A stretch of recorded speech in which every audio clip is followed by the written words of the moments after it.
حدیث مبارکہ سے ثابت ہے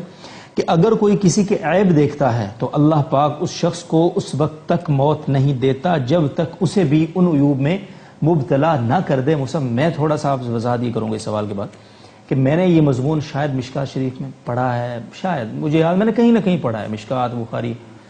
کہ اللہ رب العزت اگر کوئی شخص کسی کی ماضی کی اس برائی کا تانا دیتا ہے جس پر وہ توبہ طائب ہو چکا ہے، کسی بھی غلطی کا تانا دیتا ہے اس کو سرے مجمع، تو اللہ رب العزت اس وقت اس کو موت نہیں دے گا جب تک تو میں نے اس طرح کا مضمون تھوڑا سا سنا، تو دونوں کے وضاحت۔ جی بالکل، یہ روایات میں دونوں باتیں آئی ہیں کہ اگر کوئی مسلمانوں کی عیب جوئی کرتا ہے، مطلب یہ ہے کہ عیبوں کی تلاش میں ان کی ٹوہ میں پڑتا ہے، من اتبع عورات المسلمین کے الفاظ ہیں کہ جو مسلمانوں کی خفیہ باتوں کی وہ ٹوہ میں پڑتا ہے تو وہ اس پہ موت نہیں آئے گی یہاں تک کہ اللہ تعالیٰ اس کو اس کے گھر کے اندر رسوا کر دے گا، اس طرح کے الفاظ ہیں۔ اور یہ بھی کہ کوئی آدمی اگر کسی کو کسی گناہ کا تانا دے تو جب اس وقت تک موت نہیں آتی جب تک اس گناہ میں مبتلا نہ ہو جائے، تو یہ دونوں باتیں درست ہیں، ان کا حدیث میں ذکر آیا ہے، تو ان وعیدوں کو پیش نظر رکھ کر ان امور سے احتیاط کرنا چاہیے مسلمان کو،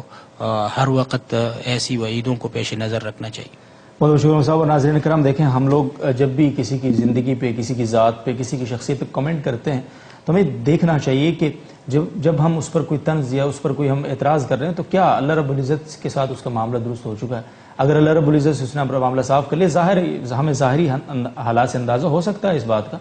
تو ہم کون ہوتے ہیں اس کی برائی کو بیان کرنے والے، بار بار اس برائی کا تانا دینے والے، جب اللہ کی ذات نے اسے معاف کر دیا ہے، جس نے اس برائی پر اس کو آخرت میں اور جزا و سزا دینی تھی، تو جب اس کے ساتھ اس کا معاملہ صاف ہو گیا تو ہم ہوتے کون ہیں۔ اور پھر اتنی سخت وعید ہے کہ جب بھی ہمارے اندر معاشرے کے اندر یہ بات بہت کامن ہے کہ جب ہم کسی ایسے شخص کو جو ماضی میں کوئی اس کا کردار اچھا نہیں تھا، اگر تھوڑا آگے چل کر وہ اچھے کردار کا حامل ہو جاتا ہے، اس کو اللہ شہرت دے دیتا ہے، اس کو اللہ تعالیٰ علم سے نواز دیتا ہے، اس کی اولاد نیک ہو جاتی ہے، تو ہم لوگ فوراً سے یہ تانا دیتے ہیں، ہمیں پتہ ہے جی آپ کی حیثیت کیا ہے، اور کل تو آپ ایسے تھے، اور کل تو آپ یہ کرتے تھے۔ تو یہ بہت خطرناک بات ہے، اور حدیث میں اسی کے متعلق کہا گیا کہ اللہ رب العزت اس وقت تک تانا دینے والے اس شخص کو موت نہیں دے گا جب تک جس برائی پر وہ تانا دے رہا ہے اس کو اس برائی میں مبتلا نہ کر دے۔ تو بہت ہی خطرناک بات ہے، اللہ تعالیٰ ہم سب کی حفاظت فرمائے، ڈرتے رہنا چاہیے۔